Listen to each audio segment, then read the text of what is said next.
For 8 special men, the destination is Portugal. From the United States, Rick Grizzly Brown, all 26 stone of them.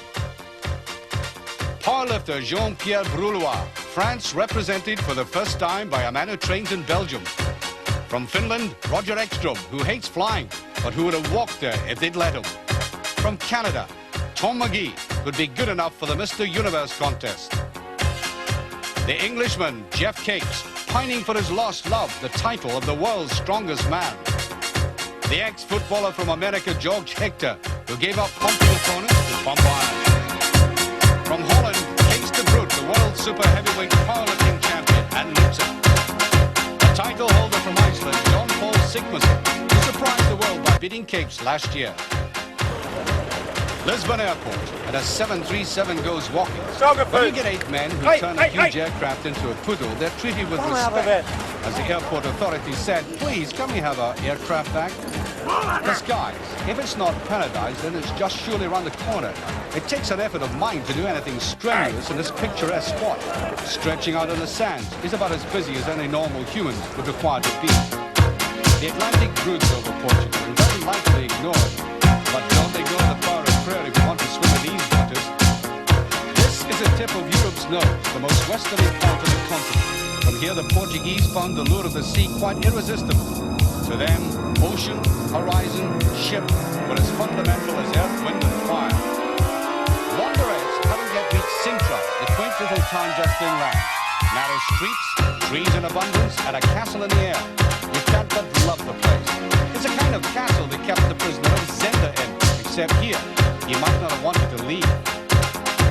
This mini version of a castle is at the end of his kind speech, looking gently down at the beginning of the competition itself. And this is the first event of the Daft Trucks Trophy, taking place only 50 yards away from one of the most delectable beaches in the whole of Europe. Unfortunately for the competitors, they don't have much time to admire the scenery. They're about to try and haul a truck like this. It's 7 tons in weight almost, and they're going to go down this course of 30 meters and try to do it in a limit of 90 seconds. The fastest gets the most points.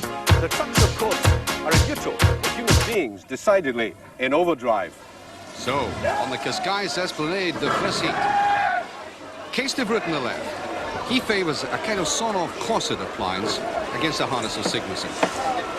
Now, with 7 tons hanging on to you like a tail, you've got to be fussy about detail, or else you're going to end up with an oddly shaped spine.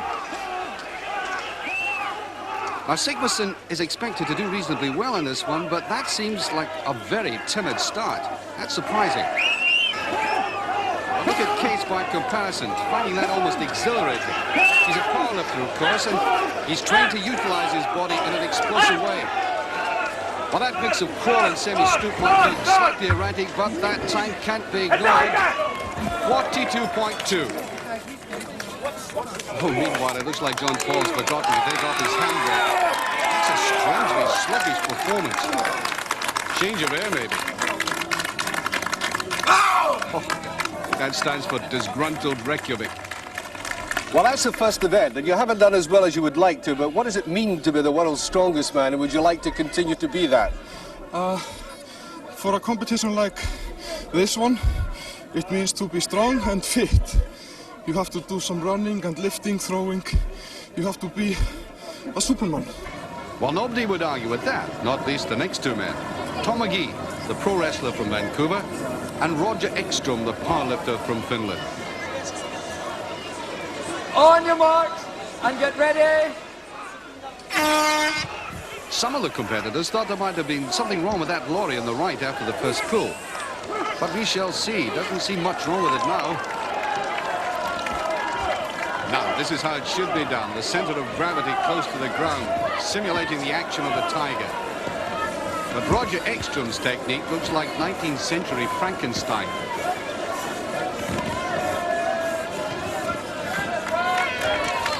McGee's previous experience of this event is now shown as he lunges at the line in 41.6. He's in front. Oh, it's been too much for Ekstrom, though. He didn't apply himself the right way, and accordingly he suffered. I wondered if Tom McGee's biggest motivation came from simply wanting the title. Possibly. But a lot of it's just thinking about the money, really. And that keeps it going. Yeah. Well, there's 3,000 pounds at stake as Grizzly shapes up looking like some new kind of American missile. His opponent, Jeff Capes, is in a mood you might describe as keenly determined. On your That marks, means he's going to give and his all get from the set. start.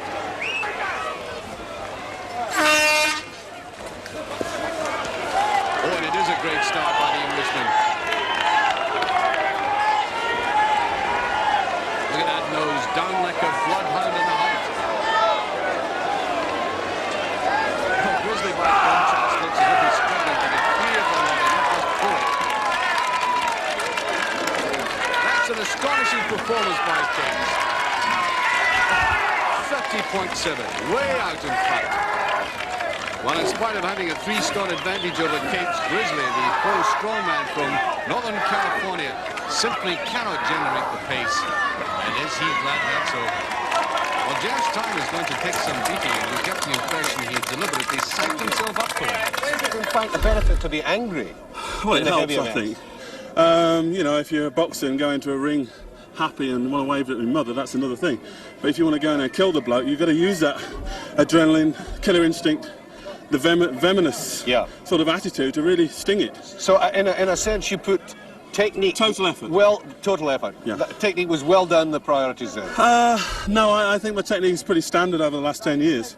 And it's just a question of applying all the force and aggression as I possibly could muster to assert position. I hope, well, I don't know the times yet. Well, yours are the fastest at the moment. Okay, so, you know, I've got a couple of week events in this championships, and So this has got to be good.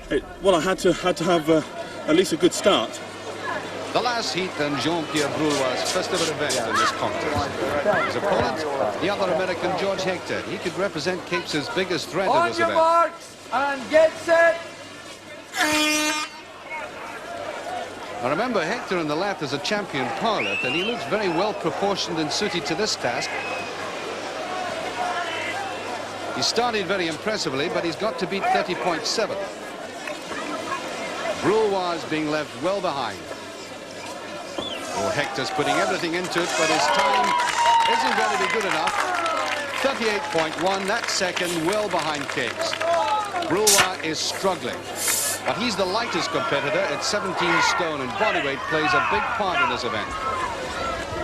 Now he's blown a gasket, and the breakdown van is heading his way.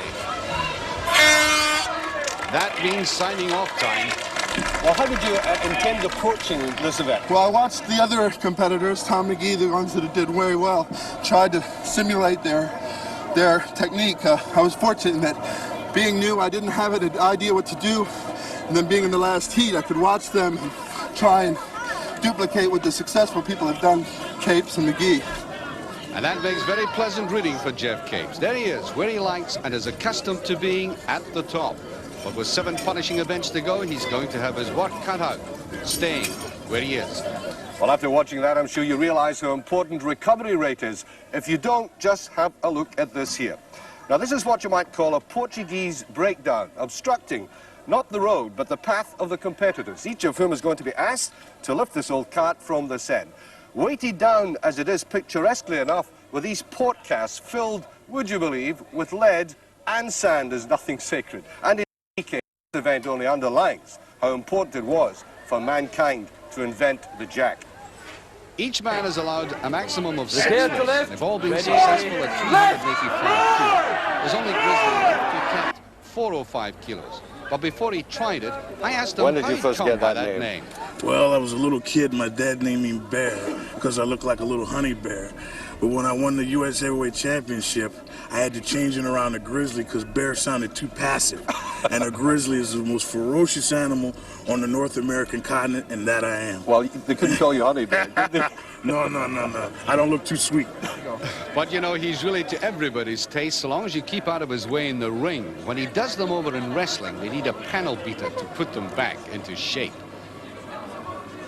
But it's concentration now as he prepares for his 6th and final lift. The target, 405 kilos, or put another way, 893 pounds. You really snort at it, don't you? I love it. I love to snort. Love to growl. It's in my nature. Don't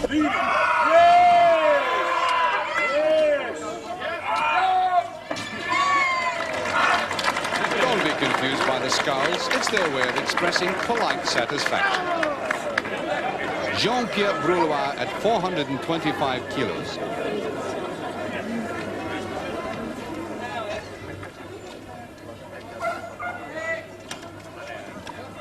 Ah, sacre bleu. In this company, even a 17.5 stone man can look like a little boy lost. Jeffrey Capes. Now, he always approaches this task like a man about to lapse into meditation. He's attempting 445 kilos, or 981 pounds, in his 5th lift. They bind his hands to the bar for a better grip. That way they can safely slap you in the face and get the blood boiling.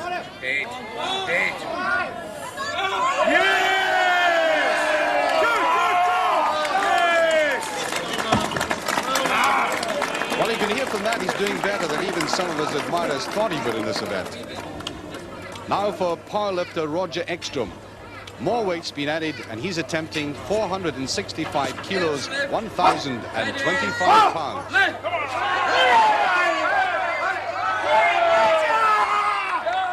Oh, it's a strain, but he manages it. Happier now after what that truck did to him. Roger Ekstrom has had 6 good lifts. The powerlifters might in fact be very surprised at how well this man, Jeff Capes, is performing. He's decided to go for his 6th and final lift at 475 kilos, 1,047 pounds. Now he knows that if he can get this, he'll be guaranteed 4th place. Strike back.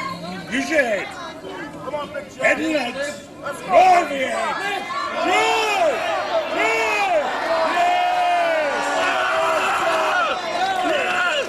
Oh, that's a defiant shout against all these people who thought he was over the hill. Canadian Tom McGee psyching himself up as he prepares to lift 485 kilos. Tom McGee. Now, to be fair, Tom's been complaining of stomach pains, but he's carrying on.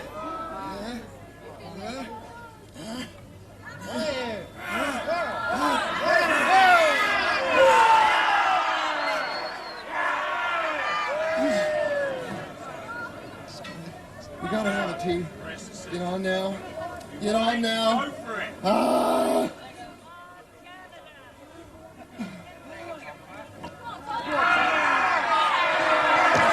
No, the soliloquy hasn't helped. He's finished, and he knows it. There are 3 left now. And firstly, Kees de Bruyne. He has 90 seconds to try to lift 485 kilos. For you. Up! Here's the lift. Ready. Go, Kees. Alles eruit. Laat die grote rug werken.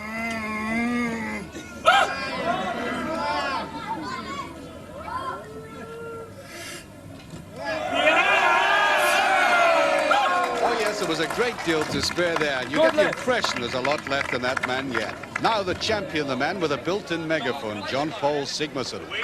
Of Iceland!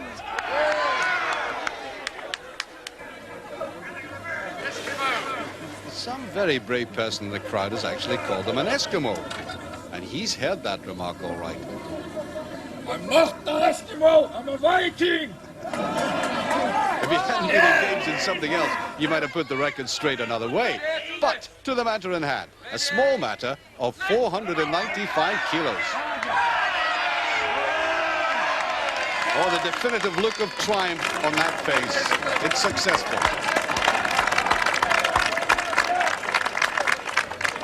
George Hector from Maryland.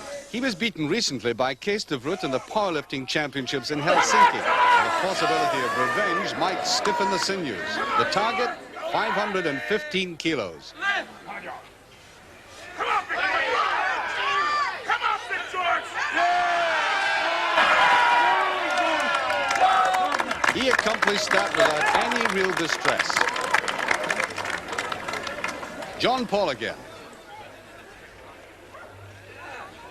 515 kilos of sand are now packed onto that poor cart, which looks as if it might never recover from the experience. He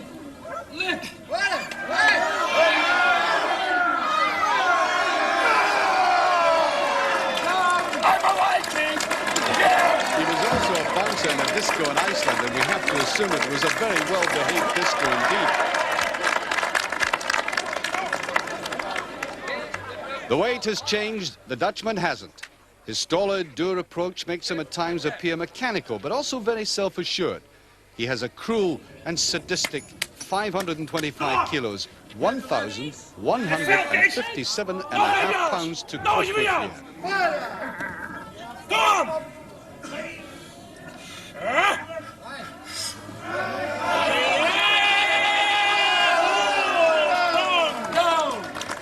I think he took some pleasure out of that.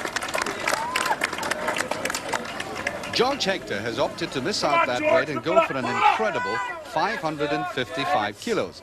It's a very bold ploy, but if it comes unstuck, he'll obviously lose out on points. Pull it up! Ready? Lift! Come on, George! Come on! Come on, boy!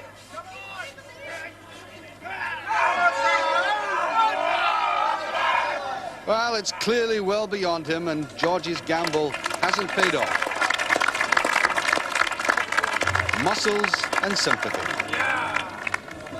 What a great incentive now for the Icelander. He did badly in the truck pull, so he now stands a chance of scoring maximum points if he gets 555 kilos. Gonna eat you!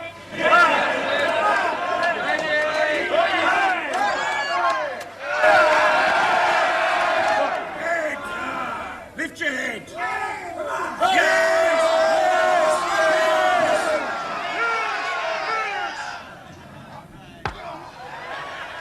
First aid for the podcast, and second equal place for John Paul Sigmarsson. But it would have been a surprise, though, if Kees de Vroet hadn't won that one. He takes a maximum 8 points. Hector and Sigmarsson a point and a half behind, but very significantly, Capes hasn't allowed them to go too far away. These 5 points will come in very handy. And overall, Hector has edged out in front by that fraction. Capes and de Vroet are linked together, but Capes' great rival Sigmarsson is an unusual 4.5 points adrift of him.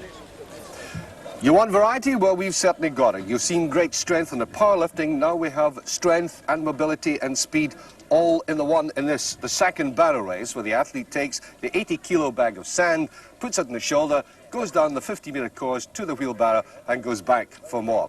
Now, this makes tremendous demands on the heart and lung, and therefore, it is no softening of the event to have this pure oxygen. So do not be at all surprised if even the biggest men eventually have to do this. And so in perfect weather, we await the first heat between Tom McGee against Grizzly Brown. And get set. Stand back. Oh, McGee started as if he's come out of the blocks. Grizzly seems to be playing the marathon game, pacing himself. Well, I don't know about yours, but our Coleman never went that fast.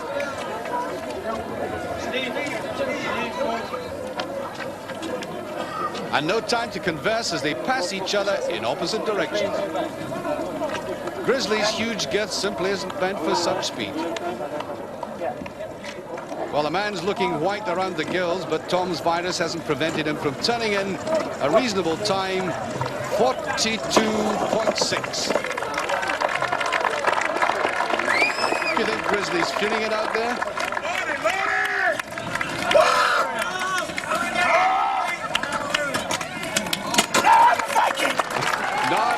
He says, well, in spite of that instant conversion, I wonder if he felt his bulk was regarded by some folk as freakish.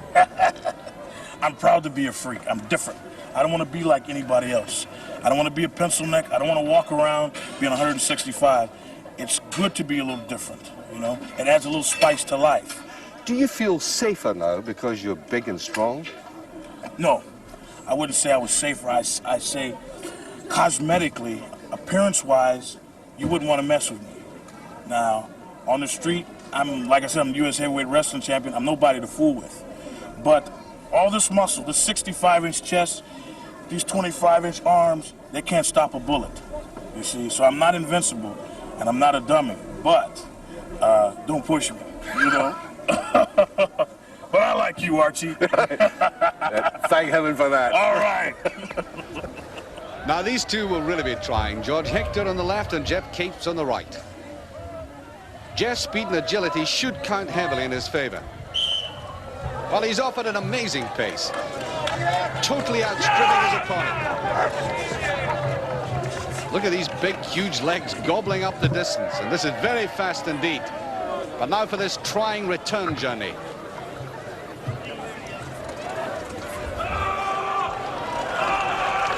this is more like a bayonet charge than a barrel push. Jeff Cates capturing Kaskai single-handed in 29.3. Meanwhile, Hector grimly carries on.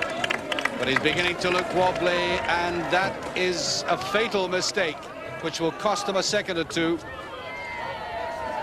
He's finishing in 54.5, which is well down the list. So Jeff's incredible pace for such a big man has given the rest a target of 29.3. Sigmarsson on the left is a man to watch.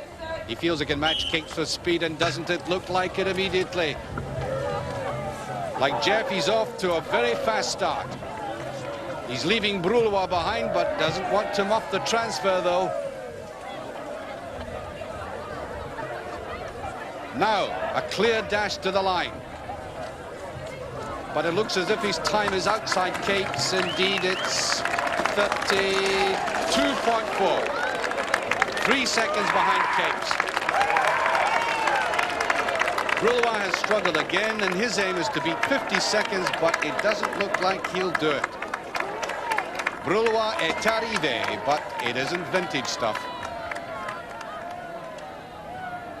The last two, De Vroet on the left, Ekstrom on the right. The Dutchman has already made an impact, the Finn hardly any. But this is a much better performance by Ekstrom. He's tall, rangy, and his legs go right up to the armpits. And it's all smoother for him now. Well, this is clearly the closest race we've had, and the times are good, very good indeed. It's very close. Ekstrom inching it in front in 33.7, but he hasn't beaten Cates. So what was that about oxygen? Thus are the mighty nourished. Well, that win by Cates gives him another 8 points and his second victory. Roger Ekstrom badly needed that third place, but the always dangerous John Paul Sigmarsson is beginning to get into his stride. Just over 32 seconds, is that satisfactory? Yes. Stop showing your biceps. Yeah. Well, this man beside you, both of you are very close now.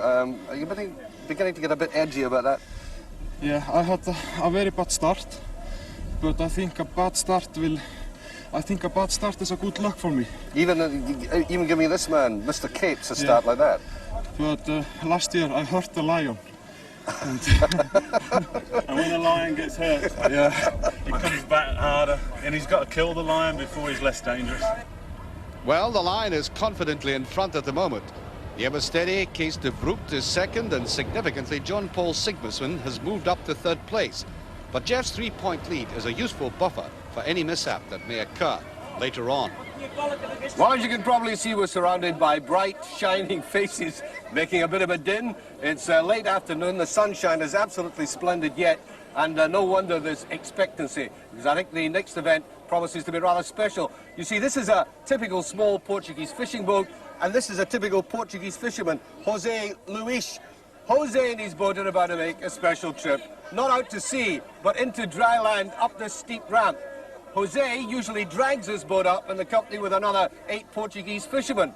But guess who's dragging it up this time? That's right, the competitors, except that they're doing it solo. Grizzly, like the others, will have a limit of 2 minutes to pull the prow of the boat over the finishing line. It weighs approximately 235 kilos, and he's got to pull it 12 meters.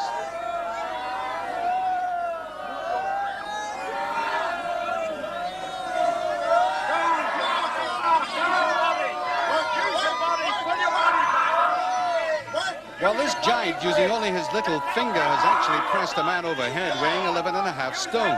But he's finding it difficult to transfer these abilities to an entirely different sort of challenge. He's a bit like a man struggling for the first time with a foreign language. But he's not alien to the Portuguese.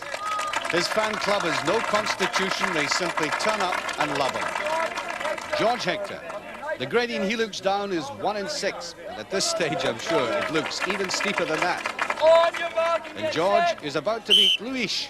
But how soon remains to be seen.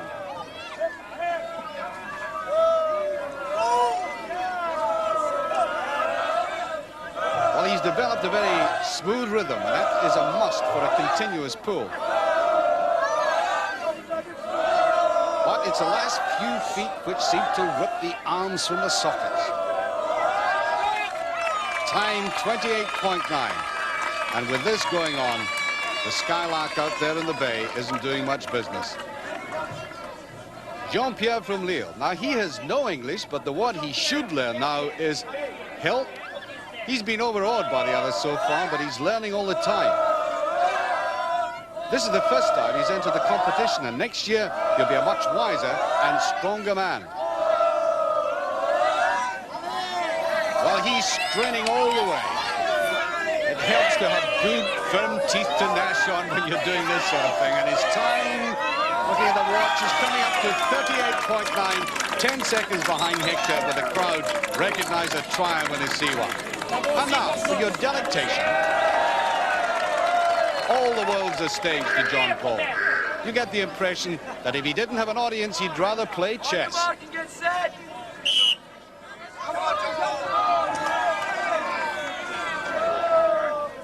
Well, he's obviously done this before.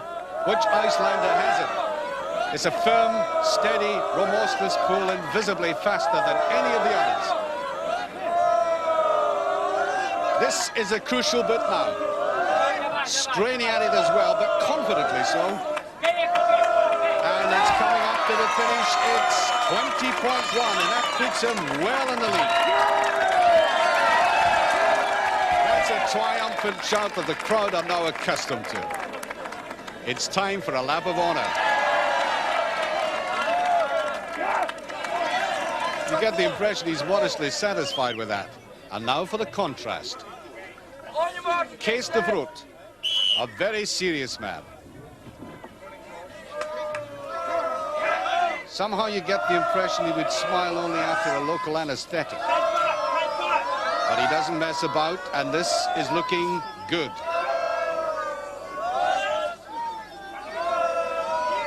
Well, the cheeks are out blowing, the tongue is out, he's biting hard, and he's finished, yes, in 27.8. Now that leaves him way behind Sigmarsson, but he's in second place at the moment. Now to Roger Ekstrom. He began to show form in the previous event, so we shall soon see if that was a flash in the pan.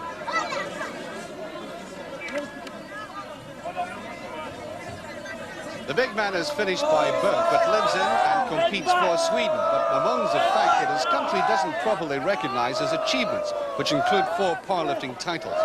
So he wants to put himself on the map through this event, and that time of 25.4 will help his cause because it pushes De Vroet back into third place. Now then, who's she got eyes for? The bodybuilder with a profile of a choir boy. But Tom McGee's muscles aren't there merely for decoration, as he's now willing to demonstrate.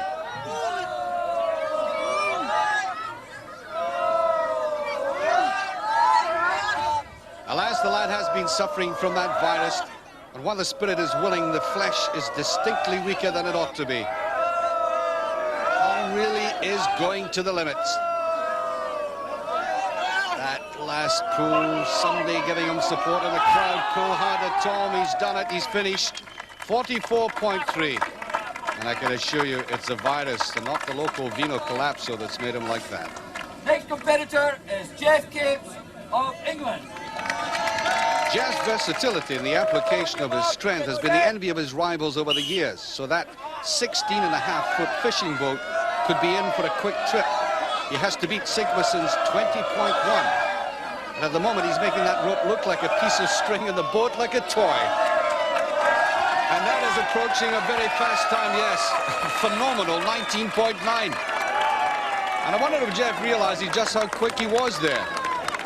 Looking round for some confirmation. Oh, he's surprised. And over that profile of surprise are the results. It's Cape's third outright win, but yet again, Sigmarsson is just in behind him, with Ekstrom picking up another third place. But it did occur to me that with all these extraordinary demands being made on the body, was there not a persistent fear of injury? Well, I think you've really got to go back from my athletic career. Don't forget, I've been competing since I was 6 years old. I'm now 36 years old. And I've been at it for 30 years. And apart from the obvious niggle, muscle pull and such like, I haven't really been injured at all. I've been very, very lucky, touch wood. And, you know, the guys know what it's all about. They know what they're doing. They're the best in the business. And if you do know what you're doing, then there's no problems at all. A glittering end to the afternoon. That 5.5 points gap is looking quite unassailable at this stage, but you can never discount the younger man in second place. But there's not much time to reflect before the next event of the evening. Ask not for whom the bell tolls. It tolls quite obviously for the 8 gentlemen who are about to perform other feats of strength in front of this attractive town hall. This is called a bell hold, each bell weighing 12.5 kilograms. Now, we've already observed some pain in some of the events previous to this, but nothing so acute as you're now about to observe. What kind of pain? Well, supposing you're on a family holiday, lifting suitcases, the arms almost falling off, and the wife says, hold them out flat until I powder my nose. That, I think, is the pain of the bell hold. Hector first. Go! Now, what you have to watch for here, a little telltale tremors along the arms. That shows the start of the weakening. The arms must not fall below the starting level. And trying to keep that level is what very quickly induces the pain. The competition record is 58.5. Hector is beginning to quiver and to struggle. Down it goes at 45.9. I think he's relieved it's all over. Now, this is the event which Jeff Capes fears more than any. An old shoulder injury has weakened his capacity to keep his left arm horizontal. He knows he'll be in for painful seconds. Now listen to the coaxing voices of his supporters. Jeff seems to have placed his mind on another plane. Left arm holding well, but the right one isn't, unfortunately. It's over. It doesn't like that time at all. 22.2. He felt perhaps he could squeeze a little bit more out of it. He was always worried by that event. The sound of the Viking. He certainly varies his warm-ups, but it always gets the crowd on his side, and he's a character who needs that to do really well.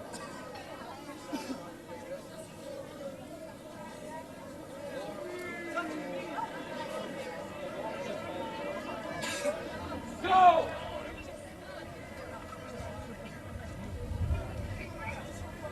The bells, watch them. He has them well steadied at the moment, and he's biting deeply into the time.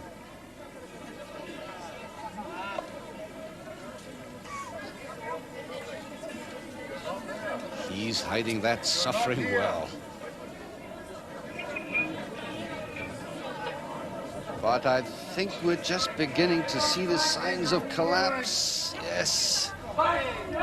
It's down, and nevertheless, a new championship record, 58.6. Over to you, John Paul. What do you think of him so far, Jeff? Kees de Vroet. Now, if powerlifting means anything at all, it means powerful arms and shoulders, and he is a world champion, so he ought to be able to hold out here. His very impassive nature breeds deep concentration.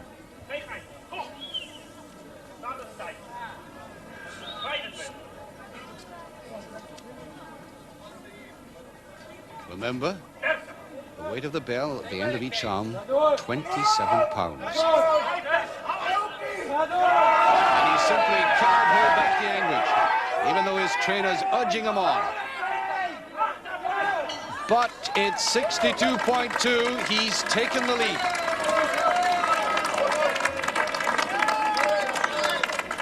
And now the Californian who's put a smile on the competition, the gentle giant. Grizzly's been privately upset that he hasn't really given a true account of himself. But with these arms, which look as though they've been tenderly packed with iron filings, anything might be possible for him. The arms are holding fast, but he's now calling on reserves to will, and the vocal cords give assistance. Oh, look at the jutting chin. He's a scare. I think he's staying long enough to win. Yes. 64.8. The Bears back in business. Oh, they love it. Well, it's been a mini disaster for Capes at the bottom of the class with only 1 point. He won't be happy with that, but Grizzly can certainly call it his night. You were really feeling pain there. I could see it in your face. Well, John Paul said it was like an arm wrestler's pain. It hurts. Yeah. It hurts. And So didn't you feel it right down the side of the body there? You could see your body trembling. Down the side. Well, fat people jiggle when they get tired, Jack. But I tell you something. I feel like the prettiest fat man in the world right now. Well, you know, there's a good feel about this tournament. They all want to win, but not to step over anybody to do so. Well, I think there's a hell of a camaraderie among the guys. I mean, as I said before, these are new guys. I've never met them before, but there's already a family sort of occasion between us, and we're all supporting each other because we feel, you know, our place in sport is there to stay. Okay, how do you face it tomorrow then? I mean, you've gone full blast, it seems to me, except perhaps in the power. With Case DeBrook at 30, Jeff Capes at 30, John Paul Sigmarsson at 29, George Hector at 23.5, and 3 events to go. Makes a marvellous final day. I think so. I want to bet on it. Well, not surprisingly, as only half a point now separates the first 3. Time for them perhaps to put the feet up for a rest. Well, Cascais doesn't do that, though. If it did, nobody in the area would eat fish. This is part market, part cathedral, for the Portuguese worship their fish as the principal sustenance. They're not just delicacies, but a veritable treasure. And I doubt very much if even Grizzly would come off best in haggling with this lady. Her tic-tacs are like karate chops. The Portuguese are charming people, but you mustn't rush them. In Spain, it's always mañana, mañana. In Portugal, that can be considered indecent haste. But the following morning, everybody was on time. Well, I'm standing beside some of the most famous kinds of casts in the world. Port cast. This smaller one, 80. This one, 120 kilos. You can get enough port in here to give the whole of London a hangover for a week. And the competitors are going to be asked in this next event to lift them from the ground straight above their heads. And everybody is saying that if Jeff Capes does well in this event, he could go on and win the title. Because these are filled with sand and water. And for a lifter, compared to port, that's a much more lethal cocktail. But I wondered if the men really relaxed the previous evening. Did you worry about it last night at all? Yeah, but you can't let that bother. What's happened, and you got to come into each event with a fresh attitude and try and do the very best you can and hope that the people ahead of you don't have that good a time and that you can, you know, do better than they can, or at least stay even so you don't fall farther and farther behind. To be honest, As you can see there, rather the Frenchman surprised failed by at the 100 complexity kilos, of the and event. Roger So in other words, Ekstrom, has it been harder than surprisingly, you thought? at 110. Well, I knew it would be difficult. Now we're I at knew it would be 115, difficult, so I was anticipating that. 253 pounds. So, no, in that respect, no. I The found grip during is the all Olympic important. Games that the Americans are They haven't had extremely much patriotic. opportunity to practice with the cast, so they're faced with this awkward and unyielding shape. Even the best of them will find these lifts a problem. George! Well, now follows the difficult bit. He's got to get these arms up straight and locked. Not quite. It's the shape that's so awkward. That's it. Once he got it up there and steadied it, it wasn't much of a problem. Not showing too much strain. Come on! John Paul. Now, he began to look good again late yesterday. Has the overnight rest helped this man?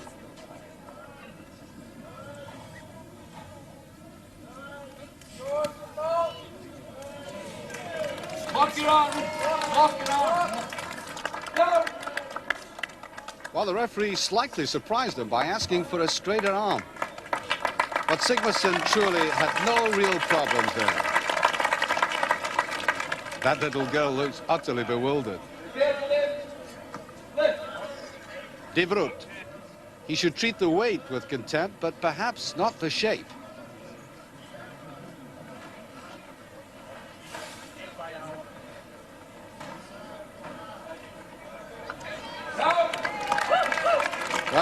He made it look as if the cask was entirely empty. Don't be fooled by that look. He's happy at his work. From Vancouver, British Columbia, Tom McGee.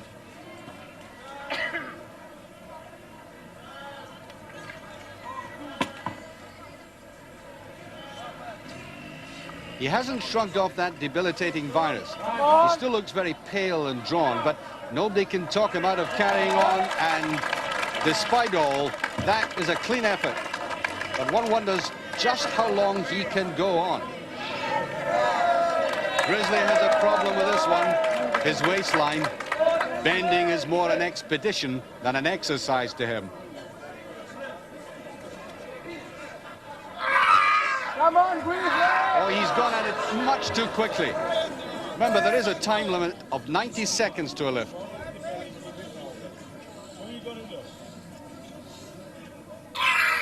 There you go. Now he's got it. How does he feel about that one? That's the quote of the week.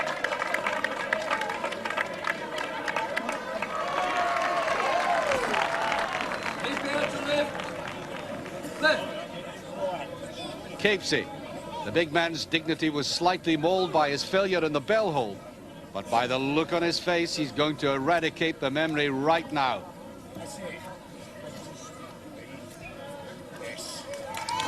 And how?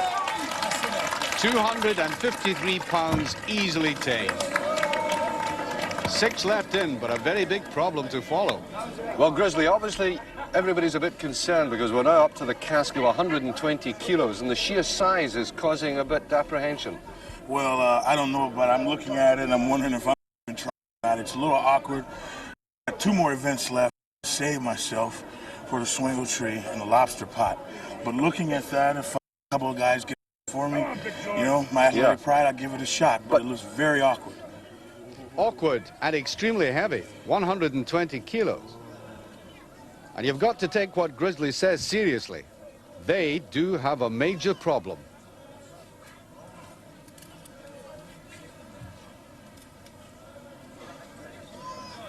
Come on, George!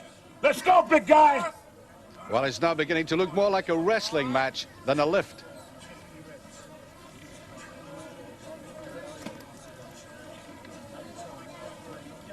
I'm beginning to think even a forklift truck would beat a retreat from this. No, it simply won't go. But there's no disgrace in that. It was the shape that beat him.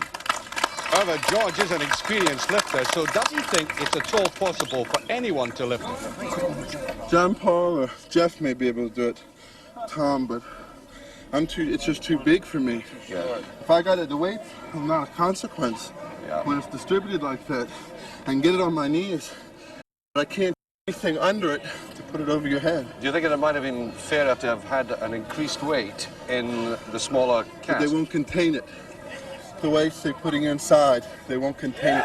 They need a much denser material. Well, let's have a look at this one. Now, what's he trying to do, George? Well, he's going to have to get it to his chest first. He may be able... it won't be easy for whoever does it, but... Yes! All right.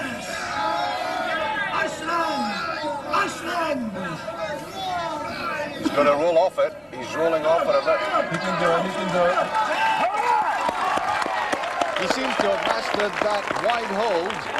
It's almost there now. The switch and hold the balance all in the one. Well, he came a lot closer than I did. He's done again. Tell him, John Paul!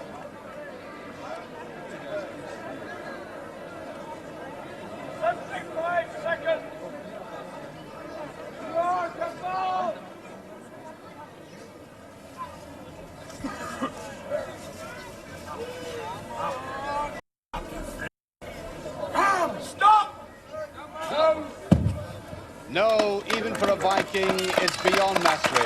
Oh, well. There was almost an indignant look on his face. All right! He wasn't all that far away from maximum points, but his admirers can forgive the odd lapse.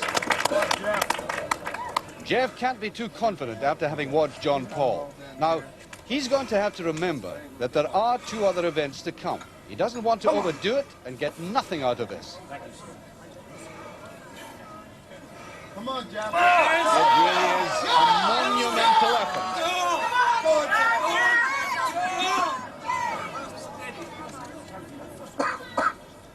He's not going to give up easily. Now, what's happened here? It looks as if the rim of the barrel has bitten into his bicep.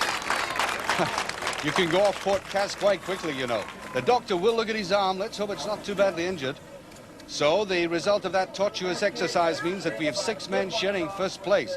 But trying to lift that barrel was a Herculean task. Does Jeff regret the amount of energy he must have expended? In strategic terms, I think you must live to fight those next 2 events. Because if you look at it, I think there were 6 of us shared equal points.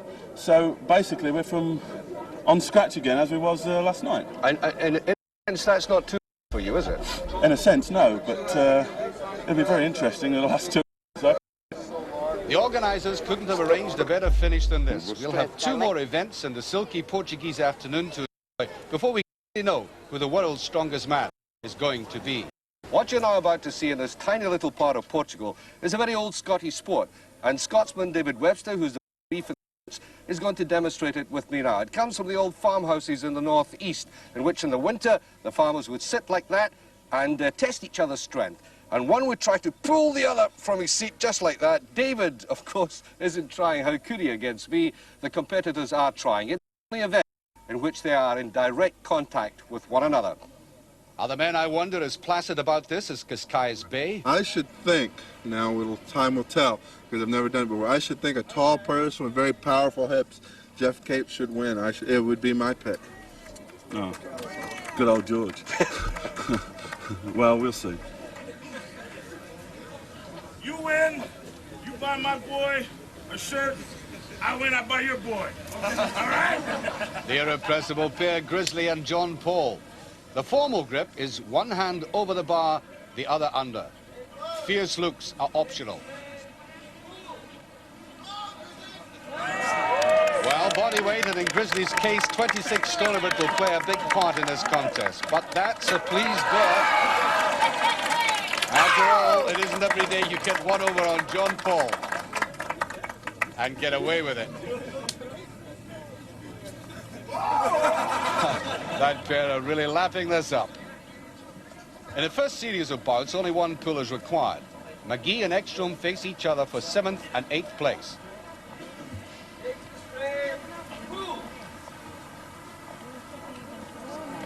The Finn wins comfortably and collects himself 2 points. Taking up position, Hector and Broulois. The American distinctly favourite to win 5th place. And very promptly proves it, although he doesn't like the 3-point landing. In the round-robin series of bouts, each one has a chance of coming back after a poor start, like John Paul, who, despite his first defeat, has an opportunity to get 3rd place. Which he does against a surprise De Vroet, and that could be costly for the Dutchman. The final, California against Lincolnshire, the best of 3 pools. Cape squipping the bar quick. He doesn't know what happened. Cape up. Well, Grizzly does have another chance, and John Paul is turned unpaid cheerleader.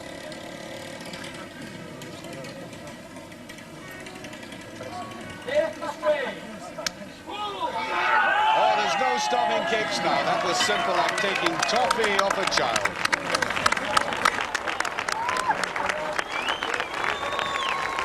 It's his 4th victory, and the big man knows now he's poised to regain that much coveted title. He's edged further away from the Icelander and the Dutchman. The overall position with just 1 event to go is a very useful lead, but far from impregnable, because what now follows is that which could break the best of them. We've been dealing with athletes who are obviously highly fit, highly disciplined, and who spend a great deal of their time devoted to ensuring that their body fitness is almost perfection. Now, that makes them highly competitive. We've seen that. But what has shone through as warmly as this Portuguese sun has been their humanity. I don't think I've ever experienced such a spirit of cooperation between such a tightly knit bunch of athletes ever before.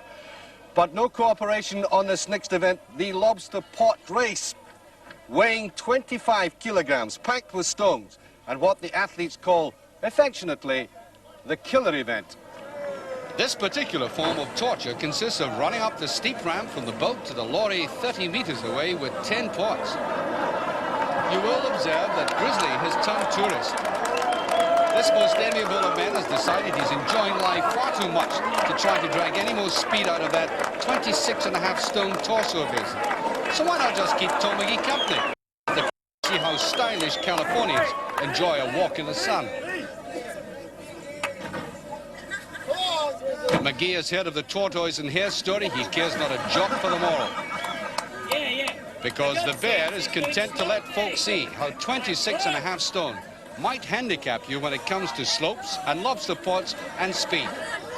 But as a lovable human being, not one jot. McGee could turn out to be a very important man in this if his time is fast, which it now promises to be. But he's finding out the nature of the beast.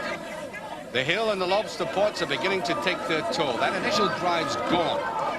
He and his virus are struggling the last few spiteful yards. At that time of 2 minutes 3 seconds could set Capes a problem if he fails to reach his true form. And it's a brave effort from the Canadian. Perhaps Grizzly thinks he should now audition for Superman 4.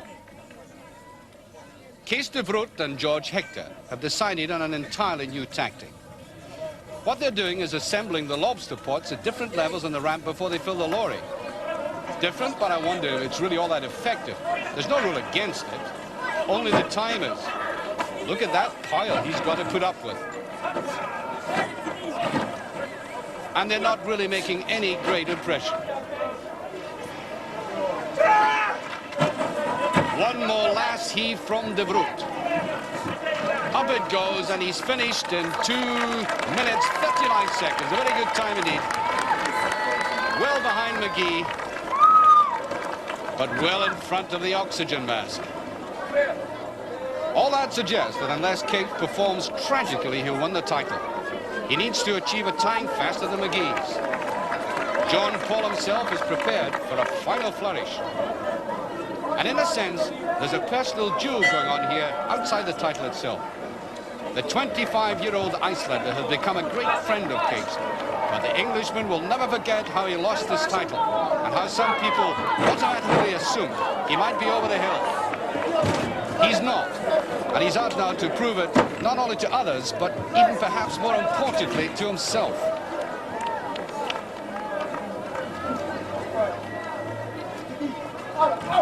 Sigmarsson is increasing the gap, but it's a time, the individual time, that's most important.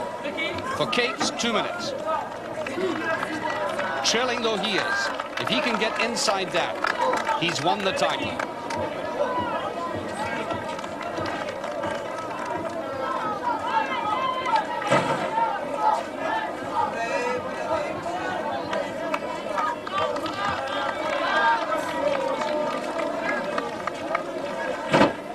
Capes is pacing himself as if his body clock is telling him that everything is on schedule. It's all now a very hard grind. And beautiful sands become a pestilence as the legs tire and the warbles spread from the knees up through the body. But he has to be steady now and do nothing silly, like drop one of these pots.